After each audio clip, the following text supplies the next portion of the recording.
ng police operational procedure, tinuruan ka ng mga lahat-lahat ng mga rules of court doon sa training mo, tapos isalbis mo yung tao? Walang pulis na gano'n. May pinag-aralan ng pulis eh. May pinag-aralan yan. Kahit nasabihin pa si Presidente na, barilin mo diretso ha, barilin mo diretso. Hindi susundin ng pulis yan. Dahil alam nila what is tama at anong hindi.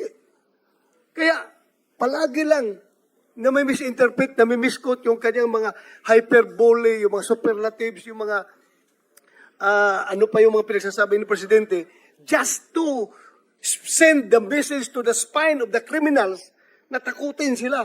Yun po ang technique nga niya. Magaling yan siya sa, magaling yan siya sa saywar eh. Magaling siya sa pag-iintriga hanggang yung mga kriminal mismo magbabarilan. Sila na lang mismo. At yun na ginawa niyang double death squad, yung mga kriminal na nagbabarilan. Salamat sa inyo. At wala ng trabaho yung pulis. Kayo na mga kriminal nagbabarilan dyan sa Davao City.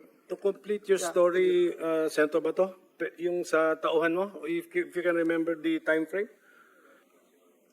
Time period, anong month, anong year? Nakalimutan Sige ko. po, para lang Sige lang, mag-research lang tayo. Ipagpaparesearch na ako kung anong year yun. Paparesearch ko. Mr. President, one last question from me. I don't know yung mga colleagues ko, meron pa.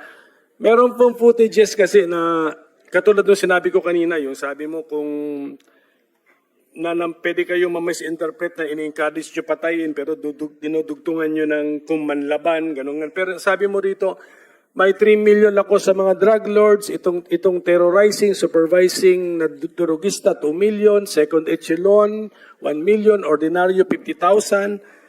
Did you actually fulfill itong mga rewards na sinabi nyo po? Kahit na doon sa pwede nyo sabihin na pasok sa inyong sinabi na napatay mo kasi self-defense. Did you actually give rewards like this, Mr. President?